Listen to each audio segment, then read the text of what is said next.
दोस्तों वैसे तो दुबई में कोई आए जाए गाए रहे ना चाहे किसी से कोई फ़र्क नहीं पड़ता, लेकिन यहाँ पर कुछ लोगों को नहीं आना चाहिए, क्योंकि उनके आने से यहाँ पर उनको खुद को परेशानी तो होगी होगी, उनके साथ जितने भी लोग कनेक्ट हैं उन सबको परेशानी आने वाली है। यहाँ तक कि उनकी कंपनी यानी जहाँ पर वो काम कर रहे हैं उसको भी परेशानी आ सकती है उन लोगों की वजह से। आखिरकार वो कौन से लोग हैं, किनकी वजह से इतनी सारी परेशानी आ सकती हैं, इस सब की डिटेल में जानकारी के लिए आप इस वीडियो को लास्ट तक देखते रहिए। मेरा नाम है अशरफ, आप देख रहे हैं GCC help. Let's get started.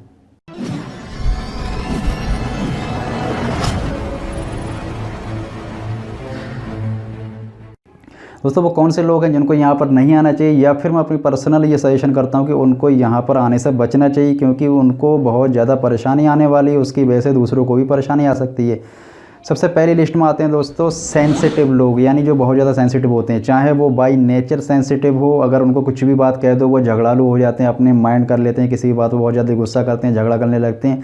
या फिर वो सेंसिटिव हो सकते हैं बॉडी टेम्परेचर के, बॉडी लैंग्वेज के हिसाब से, कि वो अगर एक जगह से दूसरी जगह जाते हैं, तीसरी जगह जाते हैं, फटाफट बीमार पड़ जाते हैं, पेट के रोगी होते हैं, या फिर किसी और बीमारी में मुब्तला हो जाते हैं। किसी भी तरीके से अगर उनके अंदर कोई भी सेंसिटिविटी है वो यहाँ पर नहीं आए, क्योंकि यहाँ पर उनको बहुत ज़्यादा परेशानी आने वाली है। क्योंकि यहाँ पर अगर आप बीमार पड़ते हो भैया, तो आपके रूम के अंदर जो भी लोग हैं ना, वो आपके लिए अपनी ड्यूटी कभी नहीं छोड़ेंगे, आप अपने रूम में अकेले ही होंगे परेशान होने के लिए। इस लिस्ट में दोस्तों दूसरे नंबर पर आते हैं वो होते हैं लेज़ी लोग, क्योंकि लेज़ी लोग यानी मेहनती ना होने वाले लोगों का यहाँ पर फ्यूचर ज़्यादा लंबा नहीं है। वो अपनी मजबूरी में घर बार छोड़ कर, घर वालों के प्रेशर में, या फिर अपनी जिम्मेदारी को समझते हुए वहाँ से निकल तो आए, लेकिन यहाँ पर आने के बाद उनके अंदर सुस्ती है, लेज़ीपना, आलसीपना है, तो वो दोस्तों यहाँ पर तरक्की नहीं कर पाते हैं। क्योंकि वो ड्यूटी करते हैं ये सोच के कि इसके बदले में पैसा मिलेगा, बल्कि उनको ये समझना चाहिए कि ड्यूटी हम कर रहे हैं, यहाँ पर हम नई नई स्किल को, अपने आप को डेवलपमेंट करो, यहाँ पर हमें ऊपर की तरफ जाना चाहिए, और अगला स्टेप जो होता है वो उसके बारे में हमें सोचना चाहिए, जो कि एक लेज़ी आदमी नहीं सोच पाता। तीसरे नंबर पर दोस्तों आते हैं वो होते हैं फिजूल खर्च लोग, यानी जो अपनी सैलरी को, अपने पैसे को जितना कमाया उतना खाया, आज जो कमाया वो आज ही ख़त्म, इस तरीके के लोग भी यहाँ पर अगर आते हैं कुछ भी फ़ायदा नहीं होगा, क्योंकि वो जो भी कमा लेंगे वो सारा ही उड़ा देंगे, सब कुछ खर्च कर देंगे। उनकी कोई सेविंग नहीं है, तो उनका फ्यूचर का प्लान भी नहीं हो सकता। अगर वो यहाँ पर आते हैं तो सिवाय पेट भरने के अलावा वो दूसरा कुछ भी नहीं कर सकते। चौथे नंबर पर दोस्तों आते हैं बिगड़ी तबीयत वाले, यानी मैं डायरेक्ट ये तो नहीं कहूँगा कि बिगड़े हुए लोग, यानी जिनकी गर्लफ्रेंड बॉयफ्रेंड वाले जो लोग होते हैं, इस तरीके के लोगों को भी यहाँ पर बहुत ज़्यादा परेशानी होती है। क्योंकि यहाँ पर आना तो आसान है, लेकिन जब यहाँ पर जाते हैं ना, तो आपका पासपोर्ट कंपनी के पास है। हर कंपनी की एक प्रोसीजर होता है, वहाँ पर एक सिस्टम, एक रूल्स होता है, जिसके ज़रिए वो वहाँ पर कंपनी को ऑपरेट करते हैं, और उसी सिस्टम और रूल्स के ज़रिए आपको वहाँ पर ईयरली या फिर 2 साल में या फिर हाफ ईयरली आपको छुट्टी दी जाती है। आप ऐसा नहीं कि गए सैर सपाटे के लिए वापस फिर आ गए, ये यहाँ पर शायद कोई बोल दे आपको, लेकिन वहाँ पर जाने के बाद आप अपनी मर्ज़ी से तो ख़ास तौर से नहीं आ सकते जब तक आपको कोई इमरजेंसी ना हो। 5वें नंबर पर दोस्तों आते हैं झगड़ालू, गाली गलौज करने वाले, या फिर घमंडी लोग। क्योंकि यहाँ पर झगड़ा करना, गाली गलौज करना, या फिर बिना वजह के घमंड करना। पहली बात तो घमंड, अगर आप वहाँ पर जा रहे हो ना, तो अपना घमंड को घर पर रख के जाइए। कुछ लोगों के अंदर होता है बड़ी बड़ी बातें करना, अपने आप को बहुत बड़ा साबित करना, अपनी जो भी कुछ उनके पास है छोटा मोटा, उसका बहुत बड़ा बड़ा बयान करना।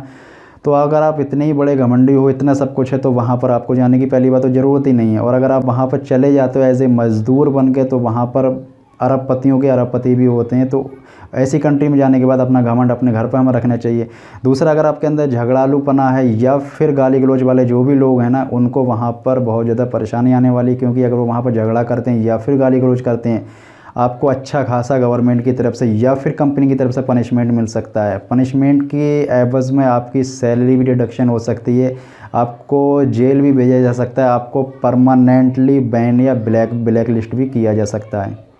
6ठे नंबर पर दोस्तों आता है चोरी, धोखेबाजी या फिर चीटिंगबाज जो भी होते हैं। इस तरीके के लोगों को वहाँ पर जाने में एहतियात बरतनी चाहिए, क्योंकि वहाँ पर चोरियाँ नहीं होती हैं। जो भी सामान है जिसका भी है, जहाँ पर भी, यहाँ तक कि किसी का वॉलेट अगर जेब से गिर गया, उसको भी डिज़ायर आदमी तक पहुंचाना होता है, आप अपने पास नहीं रख सकते। वहाँ पर रूल्स और कानून बहुत सख्त हैं, वहाँ पर चोरी नाम की चीज़ नहीं है। अगर आप कर लेते हैं आपको कड़ी से कड़ी सज़ा दी जाती है। कुछ केसों में दोस्तों बड़े लेवल पर अगर आप चोरी करते हैं तो आपके हाथ भी काटे जा सकते हैं। वहाँ की कानून बहुत सख्त है।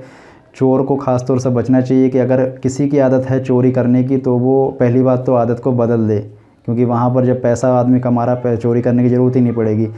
तो चोरी वाली चीज़ तो ख़त्म हो गई। दूसरा होता धोखा देना, यानी आपने किसी से पैसे लिए, उधार लिया और देने का नाम नहीं, या फिर उस केस में आप किसी से झगड़ा करते हो, गाली गलौज करते हो, ये भी वहाँ पर गलत है। या फिर किसी के साथ फ्रॉड करना, चीटिंग करना, नकली माल बेच देना, किसी को टोपी पहना देना, बहुत सारे जो केसेस होते हैं चीटिंगबाजी में, वो सब वहाँ पर करना मना है। इस 7वें केस में दोस्तों आते हैं शराबी, जुआरी, अय्यास, नशेड़ी या फिर इसमें की लोग, यानी जिसको नशे की कोई लत है, इस तरीके के लोग वहाँ पर ना जाएं तो बेहतर है, क्योंकि वहाँ पर उनको नशा करने को नहीं मिलेगा। उनको शराब मिल तो सकती है, लेकिन अगर आप पी के ड्यूटी पर चले गए ना तो फिर अच्छा खासा आपको फ़ाइन लगता है। और पहली बात तो आप पी नहीं सकते, कैंप की तरफ से रिस्ट्रिक्शंस होती हैं कि कोई भी शराबी आदमी का अंदर आना मना है। अगर आप गलती से पी के चले गए आपको फ़ाइन है।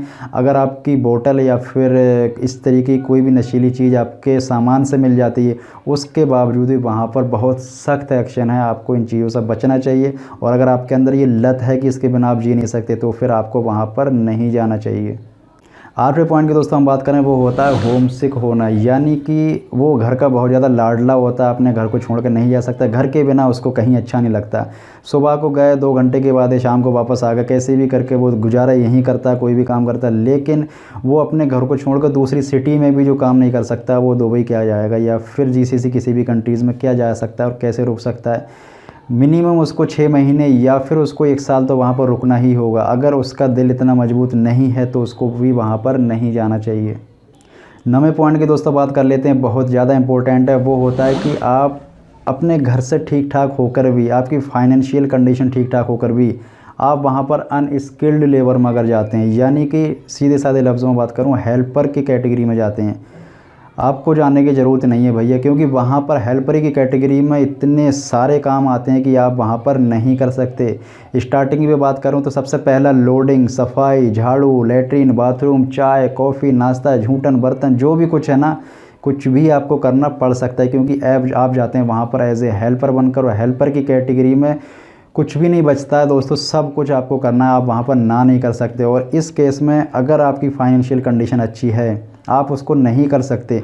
वो हेल्पर का काम उन लोगों के लिए ठीक है जो बहुत ज़्यादा हेल्पलेस हैं, बिल्कुल मजबूर हैं, कुछ भी नहीं कर सकते, पीछे कोई भी रिस्पॉन्सिबिलिटी लेने वाला नहीं है और उनके पास कोई दूसरा स्किल्ड भी नहीं है, कुछ भी नहीं है। वो लोग हेल्पर की कैटेगरी में जा सकते हैं और वहाँ पर अपना कुछ टाइम जब तक होता है निकाल के कुछ दूसरा ऑप्शन वहाँ पर देख सकते हैं।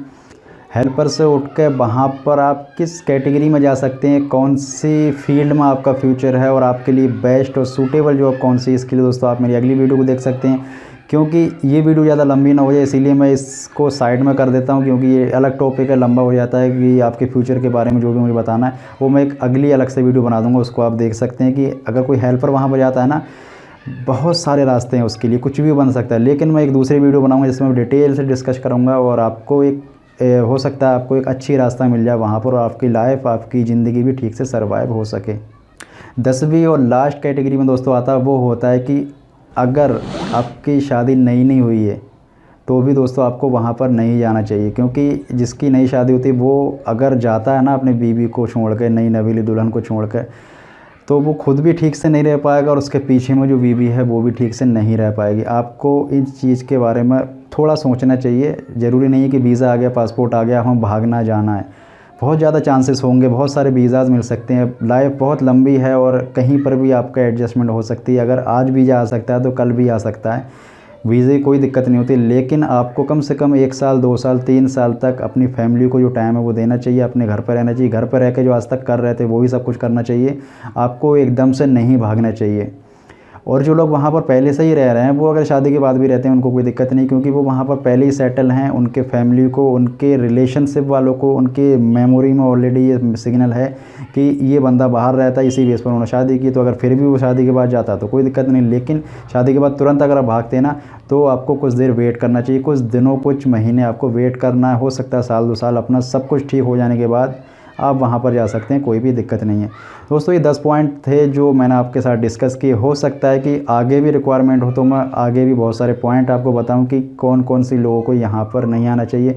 और इस तरीके के अलावा भी बहुत सारी वीडियोज़ हैं इस चैनल पर और बहुत सारी वीडियो आगे भी आने वाली हैं। उन सब की अगर आप प्रॉपर नोटिफिकेशन जानकारी चाहते हैं तो आप इस चैनल को सब्सक्राइब कर सकते हैं। आप इस वीडियो को अपने उन दोस्तों के साथ शेयर कर सकते हैं जो दरअसल जीसीसी कंट्रीज़ में हैं या फिर जाने का प्लान बना रहे हैं या फिर इस बारे में सोच रहे हैं। आप दबा सकते हैं बेल आइकन को, ताकि आगे जो वीडियो आने वाली है उसकी नोटिफिकेशन आपको टाइम टू टाइम मिलती रहे। आज की वीडियो में इतना ही दोस्तों, मिलते हैं अगली वीडियो में नए टॉपिक के साथ। तब तक के लिए गुड बाय, टेक केयर।